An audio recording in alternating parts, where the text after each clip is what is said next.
কিন্তু এইটো কথা হ'ল কি যে তেখেতে কৰিব পাৰিলে কেনেকৈ? তেখেতো কোনো ডাঙৰ বিজনেছমেন নহয়। আজি আম্বানী আদানীৰ কথা বাদ দিয়ক, তেওঁলোকে কৰিব পাৰিব। কিন্তু এজন পলিটিচিয়ানে ইমান টকা কেনেকৈ কৰিব? সম্ভৱ নহয়। কাৰণ এইটো লাইনত হয়তো বেলেগ কিবা এটা কৰিব লাগিব। অসমৰ চি এম সঁচাকৈ তেখেত খুব দক্ষ চি এম। অনাগত দিনত তেনেকুৱা চি এম অসমৰ ৰাইজে পায় নে নাপায় সেইটো মই নাজানো। কিন্তু কথা হ'ল কি যে সম্পত্তি বহুত গঢ়িছে তেখেতে হওক বা তেখেতে মিছেছৰ হতুৱাই হওক, সম্পত্তি পাহাৰ গঢ়িছে। কিন্তু ইমান সম্পত্তি কৰিলেনো কেনেকৈ? এই কুৱেশ্যনটো বাৰে বাৰে উত্থাপিত হৈ আছে। মই কেইবাটা ভিডিঅ' বনালোঁ, কিন্তু ৰেছপন্স নাই ক'তো। কাৰণ আমিও আশাবাদী আছিলোঁ যে ইমান ডাঙৰ বিজনেছমেন হৈ গৈছে ৰিণিকী ভূঞা বাইদেউ।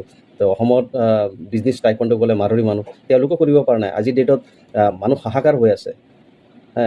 তো তেখেতে ইমান বিজনেছটো কেনেকৈ বুজি পালে, কি মানে পালে, মানে আলাউদ্দিনৰ চাকি পালে নে কি পালে মই নাজানো। কিন্তু ইমান গ্ৰ'থ তেখেতৰ যোনটো বস্তুত হাত দিয়াৰ লগে লগে কোটি টকা বেনিফিট হয়।